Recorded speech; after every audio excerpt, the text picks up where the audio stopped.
नमस्कार, स्वागत आप सभी का। आप देख रहे हैं अमर उजाला द बोनस। मैं हूं आपके साथ प्रतीक्षा। जैसा कि आप सब जानते हैं कि अंतर्राष्ट्रीय महिला दिवस बहुत नजदीक है। दुनिया भर में अंतर्राष्ट्रीय महिला दिवस की तैयारियां हो रही हैं। हम भी इसी कड़ी में जोरों शोर से तैयारियां कर रहे हैं और लगातार अमर उजाला बोनस के जरिए महिलाओं की जो महिलाओं से जुड़े कार्यक्रम है उसकी एक सीरीज चला रहे हैं।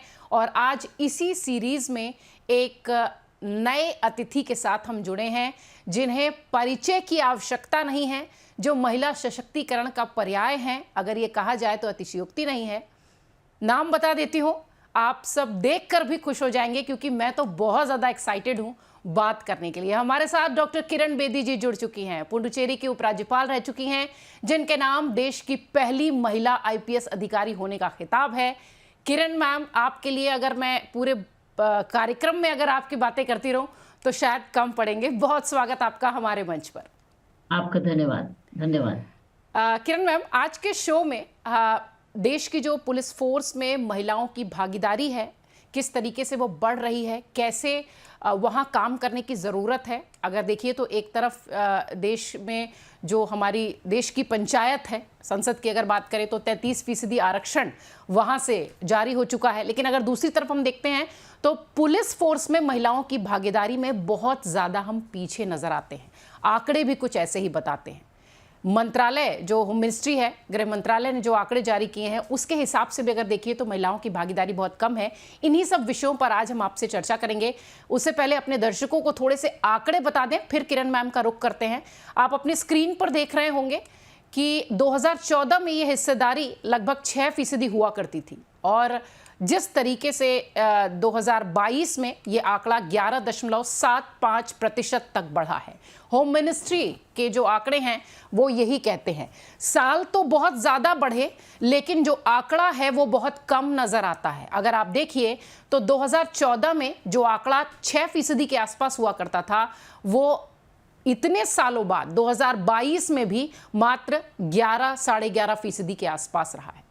किरण मैम, आप 1972 में देश की पहली महिला आईपीएस बनी। अगर मेरे आंकड़े गलत होंगे तो उसे ठीक करिएगा। 50 साल से ज़्यादा आपको हो गए हैं।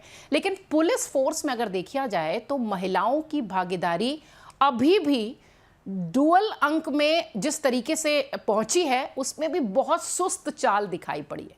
क्या ये भागीदारी 33% जो कि विधायिका हमारी जो है वहां पर जिस आरक्षण की बात कही जा रही है, क्या उसे वहां तक डबल डिजिट के इस अंक तक पहुंचने में समय लगेगा? आप कैसे देखती है इसे?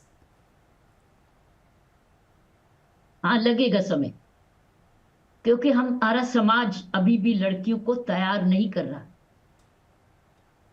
मेजर सोच परिवर्तन अभी भी नहीं आया है।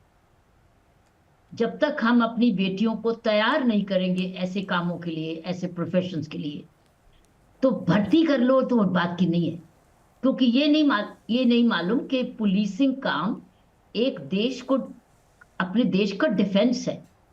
पुलिसिंग सुरक्षा की बात है, हर एक के बस का नहीं है, ना पुरुष या महिला, हर एक के बस का नहीं है। National defence, policing, armed forces हर एक के बस का नहीं है। ये गलतफहमी को दूर करना चाहिए।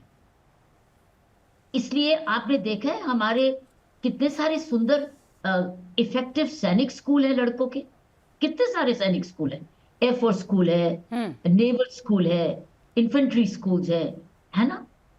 आपने कभी लड़कियों के लिए पुलिस स्कूल सुना है? पुलिस स्कूल देखा है? हम क्यों नहीं अपनी लड़कियों को, अगर ऐसे अर्ली भर्ती करनी है तो हम पहले पुलिस स्कूल क्यों नहीं खोले? और ये नहीं कि एक ही जगह खोले, अलग अलग क्षेत्र में खोले।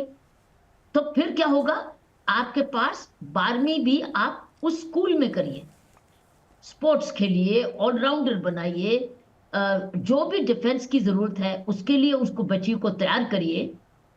फैमिली भी तैयार हो गई, उसके लिए फैमिली भी तैयार होगी, क्योंकि फैमिली की भी मानसिकता बदल गई, क्योंकि वो पहले से ही अपनी बेटी को भेज रहे सैनिक बनने के लिए, पुलिस ऑफिसर बनने के लिए। उसके बाद एक तो हो अपने पुलिस स्कूल्स जिसमें पुलिस भर्ती की जाए, पुलिस लड़कियों को, यंग गर्ल्स को जो ऐसे रुचि रखती हैं, मानसिकता थोपी नहीं जाए। ये एक एम्प्लॉयमेंट नहीं है, लड़कियों के लिए और लड़कों के लिए ये पुलिसिंग एक एम्प्लॉयमेंट नहीं है।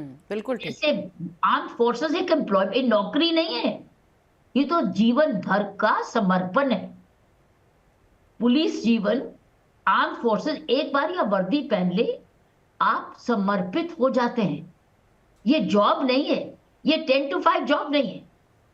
होता क्या है कि कई बार फिर कई लड़कियां जैसे मान लीजिए आ गई, उसका परिवार ढूंढता है कि अरे बस घर आ वापस, तेरा बच्चा तेरी वेट कर रहा है, खाना बनाना है, घर को चलाना है, माँ को देखना है।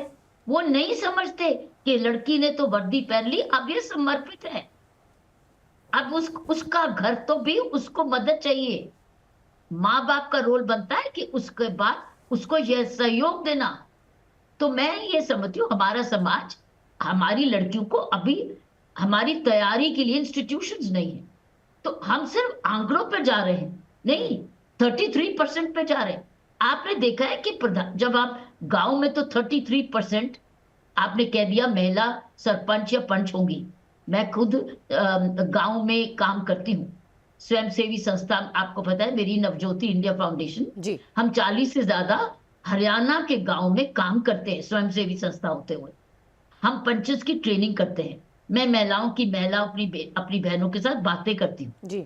और मैं क्या देखती हूँ, हमने रिजर्वेशन तो कर दी, लेकिन क्या हमने समाज को तैयार किया? क्या हमने उन महिलाओं को तैयार किया, मानसिकता तैयार की? क्या हमने उनको मोबाइल किया? क्या उनके फैमिलीज को के साथ बातचीत की कि अब आपकी बहू या आपकी बेटी, क्योंकि उसने एक दिन जल्दी बहू बन जाना है, और बहू आप उसको जाने देंगे? नहीं नहीं, पति के साथ जाएगी, पति के स्कूटर पर ही जाएगी, बिल्कुल ठीक। पति के साथ जाएगी। तो हमने क्या कर दिया, अब हम लोग बात कहते 33% रिजर्वेशन, इतनी लाख महिलाएं अब हमको रिप्रेजेंट करती हैं। मैं ये जरूर कहूंगी कि क्षेत्र वाइज, एरिया वाइज हमारे देश में फर्क है विमेन्स इमेंसिपेशन में। क्षेत्र वाइज साउथ आगे है, साउथ हमारे से आगे है, नॉर्थ हम थोड़े पीछे हैं, क्योंकि हमारा पेट्रियार्कल सिस्टम बहुत स्ट्रांग है। स्ट्रांग है, बिल्कुल ठीक कह रही हैं, बिल्कुल ठीक कह रही हैं। और पंजाब, बदलाव हरियाणा, परिवार। राजस्थान, जी। यूपी, इसका मध्य प्रदेश, ये एरियाज में पुरुष कंट्रोल पैट्रियार्कल सिस्टम ज्यादा स्ट्रांग है। जबकि साउथ में लड़कियां, औरतें अब निकल गई, महाराष्ट्र में निकल गई, लेकिन अभी भी हमने रिजर्वेशन जब कर दी तो बहुत आसान है, लेकिन तैयारी कहाँ है? जमीन पे, बिल्कुल। और जमीन पे। तो मेरी एक व्यू है कि अगर आप चाहते हो, और जॉब की जरूरत भी है, अगर क्या चाहते हैं, जरूरत है कि हमारी ये डिपार्टमेंट में महिलाएं आए, क्योंकि महिलाओं की प्रॉब्लम्स बहुत ज्यादा है। और सब महिलाओं की प्रॉब्लम नहीं, फैमिली इश्यूज, समाज की इश्यूज। और पढ़ाई जब बराबर हो जाती है तो आप मानसिक तरीके से तो बराबर हो गए, लेकिन एनवायरमेंटल, सोशल एनवायरमेंट एंगल से बहुत महत्वपूर्ण बिंदु है किरण मैम, बहुत महत्वपूर्ण बिंदु है ये। सरकार में सोशल एनवायरमेंट से पीछे है जी। इसलिए मैं ये कहूंगी कि हम सिर्फ मैंने हमेशा ये सवाल का जवाब मेरे से यही पूछा जा, तो मैं कहूंगी तैयारी कहाँ है? आप सिर्फ नंबरों पे जा रहे हो। और मान लीजिए 33% भी होगी, आप जरा उनसे जाके पूछो, उनसे बेचारियों का हाल क्या है। कुछ देरों के बाद जब वो माँ बन जाती हैं, जब बहू बन जाती हैं, अपने उनके माँ बाप भी हैं और उनके पास उनको सपोर्ट सिस्टम नहीं है, बिल्कुल सपोर्ट सिस्टम भी नहीं है, उनके पास घर भी नहीं है कई बारी, और उनके बच्चों को स्कूल भेजने वाला भी कोई नहीं है। स्कूल के बाद उसके पास स्कूल भी नहीं है, और वो ढूंढती है मुझे ऐसा काम दे दो, ऐसा काम दे दो जो मैं घर चली जाऊं टाइम से, मेरे बच्चे को पहुंचा दूं, मेरी अपनी सास का ध्यान रख लूं। तो क्योंकि सिस्टम्स नहीं क्रिएट हमने किए, तो सिर्फ दिखाना हमें कि इतने भर्ती कर लिए। देखिए मेरा जीवन समर्पित था, मेरा, आप कंपेयर नहीं कर सकते, मेरा जीवन समर्पित था। मेरे माँ बाप मेरे लिए समर्पित थे, मेरा सारा परिवार मेरे लिए समर्पित था। तब जाके आपने मुझे देखा उभरते उभरते देखा। तो मैं ये कहूंगी पुरुष को भी सपोर्ट सिस्टम चाहिए। जब वो वर्दियों में, देखा नहीं है army welfare association, army wise welfare association इतनी स्ट्रांग होती है। पुरुष जब सियाचिन में होता है तो उसकी बैकअप क्या करती है? उसकी फैमिली और आर्मी वाइज वेलफेयर एसोसिएशन। मुझे ये बता दीजिए हमारे हिंदुस्तान में कोई ऐसी है विमेन पुलिस वेलफेयर एसोसिएशन ऐसी जो इनको संभाले और इनकी प्रॉब्लम्स को बिल्कुल ठीक कह रहे इनका तो टॉयलेट भी नहीं है, कई सिस्टम जगह तो बेचारियों के घर टॉयलेट भी नहीं है रेस्ट करने के लिए।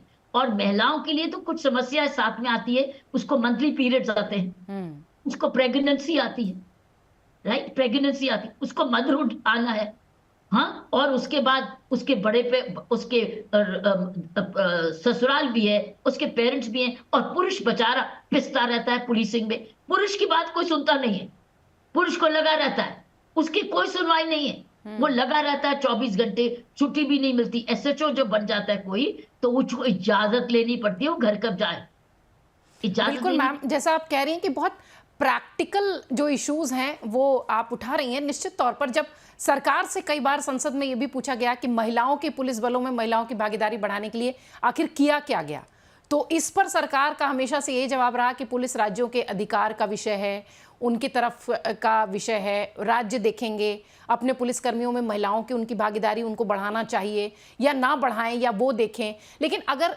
केंद्र के अधीन आने वाले राज्यों की स्थिति भी देखें तो वहां पर भी आंकड़े कुछ बहुत अच्छे नहीं कहते। जिन केंद्र शासित प्रदेशों में जनसंख्या कम है वहां तो प्रतिशत थोड़ा ठीक भी नजर आ रहा है, आपके सामने स्क्रीन पर लगातार आंकड़े हम दिखा रहे हैं, लेकिन वहां पर भी जो केंद्र शासित प्रदेश हैं वहां पर भी पुलिस फोर्स में महिलाओं की भागीदारी बहुत ज्यादा कम है। यह विषय इसलिए भी लाजमी है क्योंकि यह विषय सिर्फ वुमेन्स डे के पहले चर्चा का विषय बने, ये हम नहीं चाहते हैं। हम चाहते हैं कि इस पर बात हो, हम चाहते हैं कि किरण मैम जिस तरीके से वो प्रैक्टिकल बिंदु उठा रही हैं उन पर चर्चा हो, सिस्टम में बदलाव हो, परिवार से वो बदलाव शुरू हो और वो सिस्टम में नजर आए, तब कहीं जाकर हम इस तरीके की जो पुलिस बल में महिलाओं की बेहतर भागीदारी के सवाल उठा रहे हैं तब हम आईने में अपनी आंखें मिला पाएंगे, तब हम शायद बात कर पाएंगे। आप देख रहे हैं लगातार अलग अलग राज्यों के जो आंकड़े हैं, हम आपको टीवी स्क्रीन पर दिखा रहे हैं। आपके पुलिस बल में महिलाओं की बेहतर भागीदारी वाले राज्यों में बिहार, हिमाचल, तमिलनाडु, महाराष्ट्र, दिल्ली, उत्तराखंड सब हैं। ये आंकड़े 2020 तक के हैं और महिलाओं की भागीदारी के प्रतिशत भी आंकड़े भी आप अपनी दूसरी तरफ देख रहे हैं। ये वाकई में हैरान करने वाले आंकड़े हैं। सिर्फ ये कह देना किरण मैम कि ये राज्यों की पुलिस बल में महिलाओं की भागीदारी बढ़ाने की जिम्मेदारी है, क्या आपको लगता है कि सिर्फ इतना कह देने से, केंद्र शासित प्रदेशों में भागीदारी कम दिखने की वजह से भी, क्या आपको लगता है कि ये टाल मटोल वाली स्थिति दिखाई पड़ती है कि मतलब ये राज्यों के अधीन का मामला है, फिर केंद्र इसमें क्या कर सकती है? तो केंद्र शासित प्रदेशों में भी तो स्थिति वैसी ही नजर आती है। कहाँ कौन सा वो पॉइंट बिंदु है जहां पर बहुत मजबूती से बैलेंस के साथ काम करने की जरूरत है? आप इसको कैसे देख रही हैं? दीक्षा जी, जहां जहां हमारे पास यंग वुमेन रिक्रूट हुई, फ्रेश भर्ती हुई और वो यंग हैं, फिट है, आपको पता उन्होंने बहुत नाम कमाया है, इंटरनेशनल पुलिसिंग में बहुत नाम कमाया है। हमारी जो फॉर्म्ड यूनिट्स हैं जैसे सीआरपीएफ है या बीएसएफ है या रैपिड एक्शन फोर्स है, अंतरराष्ट्रीय पुलिसिंग में जहां जहां ये टुकड़ियां गई हैं गवर्नमेंट ऑफ इंडिया की, सेंट्रल पुलिस फोर्सेस की, इन्होंने बहुत नाम कमाया है। मैंने अपने हाथ से देखा है, जहां जहां गए हैं भारतवर्ष के लिए सब डिमांड यूनाइटेड नेशंस करती है हमें टुकड़ियां भेजो, लेकिन ये वो है जो यंग वुमेन है, नई भर्ती है, 8-10 साल की भर्ती है, 25 ईयर के बाद देखो क्या पोजीशन। सी यंग वुमेन, अब सवाल ये उठता है राज्यों का काम है ये नहीं करने का सवाल नहीं है, हमारे देश का सवाल है। ये स्टेट कोई भी महिला तो एक ही है, समाज तो सारा एक ही है। So, इसलिए it's not a question of state की जिम्मेवारी, ये है राष्ट्रीय मानसिकता, राष्ट्रीय सिस्टम्स, और वो सिस्टम्स स्टेट्स में भी जरूरी है, सेंटर में भी जरूरी है। तो मैं ये कहूंगी हर राज्य में भी महिला सैनिक स्कूल खोलो, महिला पुलिस स्कूल खोलो, उसमें यंग वुमेन लो और उनको मेंटेन भी करो, उनको सस्टेन भी करो, ताकि वो दूर दूर तक वो परेशान ना होए, पछताए ना कि मैं कहां फंस गई, वो ऐसे ना सोचे मैं फंस गई और मैं फंसे हुए अपना जीवन व्यतीत करूं ना, उसको अपना काम को एंजॉय करें जैसे मैंने अपने काम को एक एक दिन एंजॉय किया, क्योंकि मेरे पास सपोर्ट सिस्टम था, मेरा परिवार जो है वो मेरा सपोर्ट सिस्टम था। बिल्कुल। क्या हर महिला को सपोर्ट सिस्टम मिल रहा है क्या? देखिए ये लीजिए, महिला को सपोर्ट सिस्टम मिल रहा है, नहीं मिल रहा उसको। क्योंकि वो शादी के बाद अपना घर छोड़ देती है और पुरुष के घर चली जाती है। या तो शादी के बाद अपने घर में ही रहे, पुरुष आ जाए उसके पास, वो कभी पुरुष के पास चल जाए, वो एक दूसरे का सपोर्ट सिस्टम बन जाए। लेकिन वो तो बेचारी एक घर छोड़ के माइग्रेट कर जाती है, माइग्रेट करके नई एडजस्टमेंट करती है, नया माहौल देती है, वो उसकी कदर करे या ना करे। अब जिस परिवार ने उसको पुलिसिंग के लिए तैयार किया और जिस परिवार में वो जा रही है, क्या वो उसकी उतनी उस बिल्कुल प्रोफेशन की बिल्कुल, पूरी उसी तरीके से इज्जत करेंगे क्या? उसके काम की और उसकी दोनों की। उसकी दोनों की। बिल्कुल। मैंने तो इसलिए इतनी हाल में देखा है कि वो एक्सपेक्ट करता है ससुराल कि अपनी कमाई उसको दे दे। उन्होंने इसलिए शादी की क्योंकि हो सकता है उसके साथ घर भी मिल जाए और शायद उसकी तनख्वाह भी मिल जाए। लेकिन ये नहीं देख रहे कि उसने तो 24 घंटे की काम की ड्यूटी करनी, कभी रात हो कभी दिन।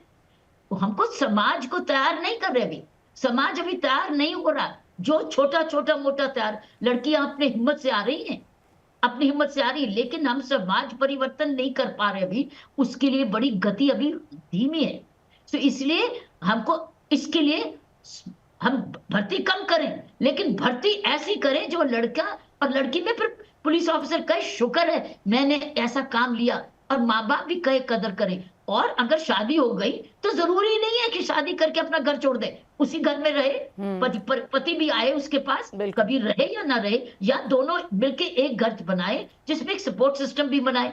मेरा ख्याल है ये थोड़ा सा ये सामाजिक कोई नॉर्म्स को परिवर्तन किए बिना आप सिर्फ गति, जैसे प्रधानों की बात कर रही हूँ, महिला परिधान, जैसे उनको तैयार नहीं किया तो वो विलेज अभी भी पिछड़ा हुआ है, वो गांव में परिवर्तन नहीं हुआ है वो महिला प्रधान से, क्योंकि वो बची, उसके पास मोबिलिटी नहीं है, स्कूटर भी नहीं है, और वो अपने पति को रिक्वेस्ट करके मुझे ले जाओ, मैंने मीटिंग में जाना है, वो कहता अभी नहीं, आज नहीं जाऊंगा, कल जाऊंगा। तो क्या प्रधान है वो? सो क्वेश्चन इज, हमको समाज की मानसिकता और सिस्टम्स को, फैसिलिटीज को नहीं सोचा है। एक आंकड़े जो अभी हम दिखा रहे थे किरण मैम अपने दर्शकों को कि जो भागीदारी है राज्यों की वो किस तरीके से दिखाई पड़ती है। अगर आप बिहार देखिए तो बिहार 25% से ज़्यादा महिलाओं की भागीदारी पुलिस बल में देखता है, या यूं कहें कि जो हिस्सेदारी है महिला शक्ति की वो 25% से ज़्यादा दिखती है। अगर देखा जाए तो आर्थिक तौर पर बिहार को कमज़ोर कहा जाता रहा है, लेकिन अगर इस तरीके के उदाहरण हमें मिलते हैं तो जो बात आप कह रही हैं कि वो संभव है कि बिहार जैसा स्टेट, अगर जो आर्थिक रूप से पिछड़ा है, अगर वो पुलिस फोर्स में महिलाओं की शक्ति की हिस्सेदारी की बात कह सकता है तो दूसरे राज्य भी उससे सीख लेकर ये काम कर सकते हैं, यानी ये संभव है मामला। आई थिंक ये समझना चाहिए ये आंकड़े संभव कैसे हुए, भर्ती कैसे हुई, सिलेक्शन कैसे हुई, मोटिवेशन कैसे हुई, ये I think we need to research this, इसका रिसर्च। और नंबर 2, जो भर्ती हो गए वो उनकी सिचुएशन कैसी है, उनके कामकाज कैसे हैं, उनका मोटिवेशन लेवल कैसा है, उनका क्वालिटी ऑफ लाइफ कैसा है, उनका परिवार कैसे उसकी रिस्पेक्ट कर रहा है। ये मेरा ख्याल है it's a matter of research, ये हमको रिसर्च करना चाहिए। किसी मैनेजमेंट इंस्टीट्यूट को समझना चाहिए कि बिहार में अगर इतनी परसेंटेज है तो कौन सी गुड प्रैक्टिसेस इन्होंने अडॉप्ट की है जिनकी वजह से हुआ। ये मैम अपने दर्शकों को हम ये आंकड़े भी दिखा रहे हैं कि ये इंस्पेक्टर लेवल से लेके डीएसपी डीजीपी लेवल तक की जो महिलाएं हैं वो काम कर रही हैं। हेड कांस्टेबल्स की संख्या बहुत ज्यादा है। टॉप पदों की बात करें तो 8 डीजीपी दिखाई पड़ते हैं, 37 एडीजी दिखाई पड़ते हैं। मतलब ये जो महिलाएं हैं ये यहाँ इस तरह से काम करती हुई नजर आती हैं। वो राज्य जो कि आर्थिक रूप से पिछड़ा बताया जाता है, वो राज्य जहां पर यह कहा जाता है कि वहाँ शिक्षा के लिहाज से अभी थोड़ी सी जो है वो पीछे है, धन संपदा के लिहाज से वो पीछे है। बिहार के लिए बहुत सारी ऐसी बातें कही जाती है, लेकिन मुझे ऐसा लगता है कि आप इसमें और जोड़िएगा कि इस तरीके के रैंक्स अगर वहां पर महिलाएं कैरी कर रही हैं तो इसका मतलब कि वो राज्य जो कि अगड़े राज्यों में शामिल होते हैं उनके लिए भी अगर वो थोड़ी सी मेहनत करें तो वो भी अपने इन आंकड़ों को सुधार सकते हैं। आप अभी भी आंकड़ों की बात कर रहे हो, मैं उनकी स्टेट ऑफ अफेयर्स की बात कर रही हूँ। देखो कंस्टेबलरी में मैक्सिमम नंबर है, कंस्टेबलरी में मैक्स, और ड्यू नो कंस्टेबलरी, पुरुष की कंस्टेबलरी का मतलब क्या है? 24 घंटे थाने में रहना। आपको पता है? और ये रह सकती है क्या? आप एक पुलिस ऑफिसर अगर मेल पुलिस ऑफिसर को ले तो वो 24 घंटे थाने में रहता है। पुरुष बैरक्स है, मुझे बता दिया जाए कि कौन से थाने में महिला बैरक है, जहां वो रहती है वो नहीं रहती, वो नहीं रहती। तो इसका मतलब है वो सिर्फ 8 घंटे ड्यूटी कर पा रही है, जबकि पुलिस वाला पुरुष का 24 घंटे कर रहा है। तो आप क्या क्या कर रहे हैं? क्या हर एक कांस्टेबल की पोजीशन में 3 महिलाएं को भर्ती कर रहे हैं? बिल्कुल ठीक है, बिल्कुल ठीक क्या 3? एक पुरुष 24 घंटे काम करता है, क्योंकि मैंने पुरुषों के साथ भी काम किया, महिलाओं के साथ भी गए, एंड ही कैन नॉट, वो 8 घंटे से ज्यादा ड्यूटी करके वो तकरीबन तकरीबन चला जाता है, या छुट्टी उसको मिल जाती है घर जाने में, गांव जाने में। लेकिन महिलाओं, सो क्वेश्चन इज, महिलाओं का, मैं चाहती हूँ 1 लाख से ज्यादा आपकी कंस्टेबलरी और हेड कांस्टेबल्स हैं। Let us do a research study. मेरे का स्टडीज हुई होंगी कि इनकी स्थिति क्या है, इनका स्टेट ऑफ अफेयर्स क्या है, इनका क्वालिटी ऑफ लाइफ क्या है, इनका फैमिली, और ये कितने घंटे नॉर्मली काम कर पाती हैं और करती हैं, और इनकी जब इनका पीरियड्स टाइम आता है तो क्या होता है, और जब ये प्रेगनेंसी टाइम आती है तो क्या होता है, और घर की सिचुएशन क्या है, और क्या हमने उसके लिए सिस्टम्स बनाए हैं इनको तैयार करने के लिए। सो क्वेश्चन इज, फिर क्वालिटी कॉम्प्रोमाइज हो गई ना, क्योंकि जब ये नहीं काम कर पाती तो इनका काम कौन करता है? उतना सारा प्रेशर पुरुष पे जाता है।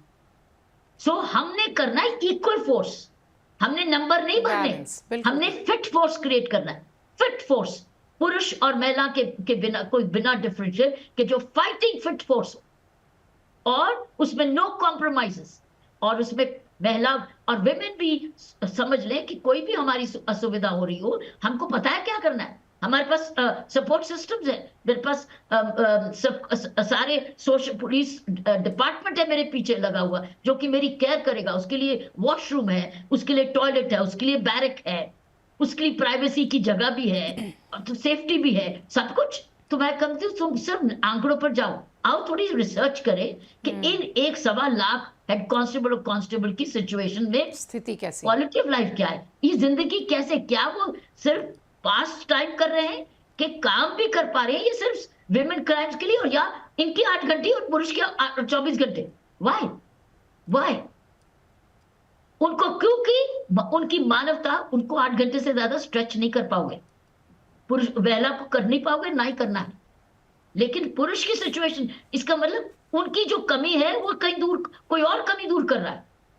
तो हमने कमी वाला फोर्स नहीं लेना, हमने फाइटिंग फिट होना है, दोनों को फिट करना है, ताकि एक दूसरे की ताकत बने, एक दूसरे, दोनों एक ताकत बने। फोर्स एक ताकत है, चाहे वो पुरुष है या महिला है। बिल्कुल मैम, एक चीज़ और भी हमने देखी है, जो हमारे कमेंट बॉक्स में भी बहुत सारे इस तरीके के सवाल आए थे आपके आने की जब खबर हुई तुम्हारे दर्शकों को, तो इस तरीके से चीज़ें भी पूछी गई कि पुलिस महकमे में महिलाओं के प्रमोशंस को लेकर भी बहुत ज़्यादा चर्चा होती है। अधिकतर महिलाएं निचले पदों पर दिखाई पड़ती हैं, या उनके प्रमोशंस में भी इस तरीके की चीज़ें आती हैं। आप चूंकि उसका हिस्सा रही हैं, इसलिए मैं चाहूंगी कि इस सवाल का जवाब भी आप ही दें।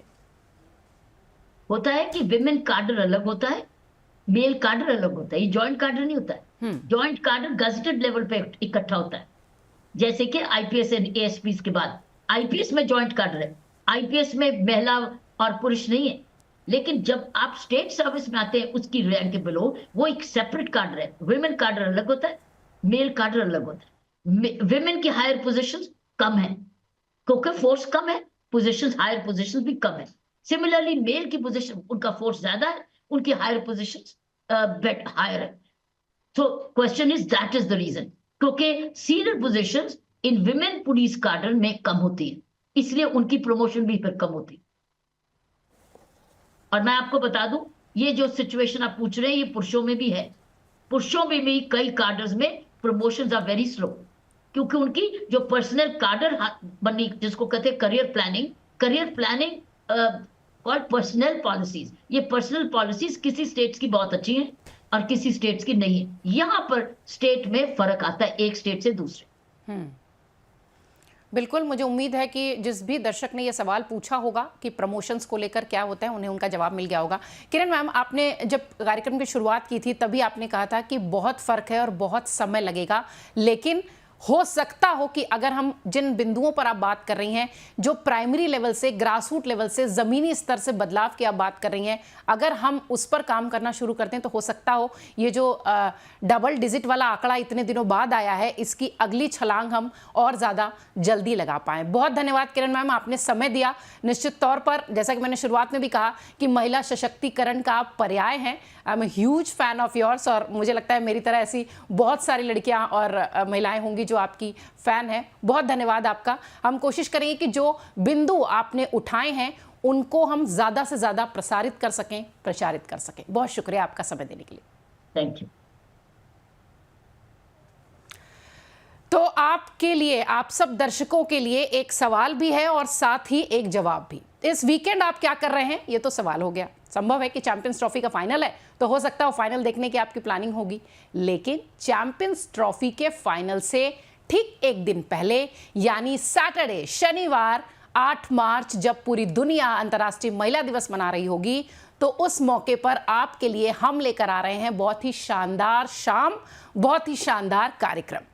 अमर उजाला द बोनस इसके लिए शनिवार को उत्तर प्रदेश की राजधानी लखनऊ में एक स्पेशल प्रोग्राम कर रहा है, शक्ति की समृद्धि, जिसकी सीरीज लगातार हम आप तक पहुंचा रहे हैं। इस कार्यक्रम में महिलाओं की कमाई, बचत, निवेश, बीमा, साइबर सिक्योरिटी, इन तमाम पहलुओं पर हम एक्सपर्ट से चर्चा करेंगे, आपके सवालों के जवाब देंगे।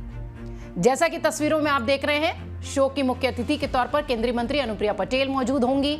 उत्तर प्रदेश सरकार में मंत्री रानी मौर्य, बेबी रानी मौर्य यहां पर होंगी।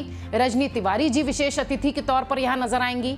शनिवार को अमर उजाला द बोनस के यूट्यूब के चैनल सहित तमाम सोशल मीडिया प्लेटफॉर्म पर आप ये कार्यक्रम देख पाएंगे और आप सब आमंत्रित हैं लखनऊ की जमीन पर, नवाबों के शहर में, जहां महिलाओं की कमाई, बचत, निवेश, बीमा समेत तमाम सवालों के जवाब एक्सपर्ट से हम जानेंगे, उनकी राय जानेंगे और कैसे इस वक्त महिलाओं को शक्ति की समृद्धि के कार्यक्रम के जरिए मजबूत बनते हुए देखेंगे। तो आप सब आमंत्रित हैं।